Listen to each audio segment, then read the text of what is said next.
Hello friends, আসসালামু আলাইকুম। Welcome to medicine and health info channel. বন্ধুগণ, আশা করি আল্লাহর রহমতে আপনারা সবাই ভালো আছেন। মেডিসিন রিলেটেড নতুন একটি ভিডিওতে আজকে আপনাদের সাথে অ্যালবেন-ডিএস ট্যাবলেট সম্পর্কে এবং এই ট্যাবলেটটির কাজ, দাম, গ্রুপ বা জেনেরিক নাম, এটির উপকারিতা এবং এর সাইড ইফেক্ট সম্পর্কে আলোকপাত করার চেষ্টা করব। তবে ভিডিওটি শুরু করার আগে আপনাদের প্রতি আমার অনুরোধ, আপনি যদি আমার চ্যানেলে নতুন হয়ে থাকেন তাহলে অবশ্যই চ্যানেলটি সাবস্ক্রাইব করে লাইক, কমেন্টস এবং শেয়ার করতে ভুলবেন না। বন্ধুগণ, অ্যালবেন-ডিএস ট্যাবলেটটি মূলত একটি কৃমিনাশক ট্যাবলেট। এটির গ্রুপ বা জেনেরিক নাম হলো অ্যালবেন্ডাজল।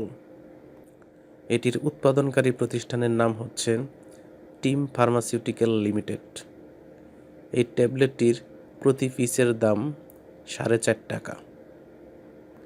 এই ট্যাবলেটটি বিভিন্ন ধরনের কৃমি দূরীকরণের ক্ষেত্রে খাওয়া হয়ে থাকে, যেমন কেঁচো কৃমি, সুতা কৃমি, গোল কৃমি, ফিতা কৃমি, হুকওয়ার্ম এবং স্থূলকোষ কৃমি বিশেষ দূরীকরণের ক্ষেত্রে এটি সেবন করা হয়ে থাকে।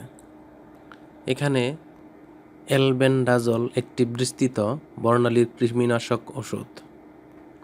এটি পরজীবী নাশক, ডিম্বনাশক ও শুকনাশক কার্যকারিতা প্রদর্শন করে থাকে।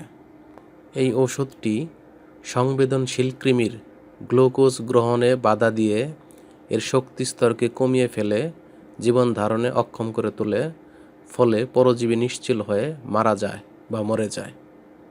ট্যাবলেটটি খাওয়ার নিয়ম: নবজাতক শিশুদের ক্ষেত্রে এই ট্যাবলেটটি খাওয়ানো উচিত নয়। একই সাথে শিশু, গর্ভবতী মহিলা এবং অন্যান্য অসুস্থ রোগীর ক্ষেত্রে এটি সেবন করা যাবে না, কিংবা সেবনের পূর্বে ডাক্তারের পরামর্শ নিতে হবে। অন্যদিকে যাদের বয়স 2 বছরের উপরে কিংবা প্রাপ্তবয়স্ক, তারা প্রতিদিন 400 মিলিগ্রামের একটি করে ট্যাবলেট খাওয়ার পরে সেবন করতে পারেন।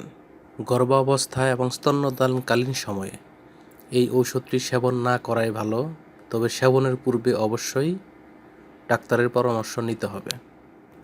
এই ট্যাবলেটটির কিছু সাইড ইফেক্টস রয়েছে, যেমন মাথা ব্যথা, মাথা ঘোরা, ফুসকুড়ি, পেশি সংকোচন, অ্যালার্জিক রিয়াকশন এবং পরিপাকতন্ত্রের গোলযোগ হতে পারে। সকল ঔষধ আলো ও তাপ থেকে দূরে শুষ্ক স্থানে রাখুন এবং শিশুদের হাতের নাগালের বাইরে রাখুন। ধন্যবাদ।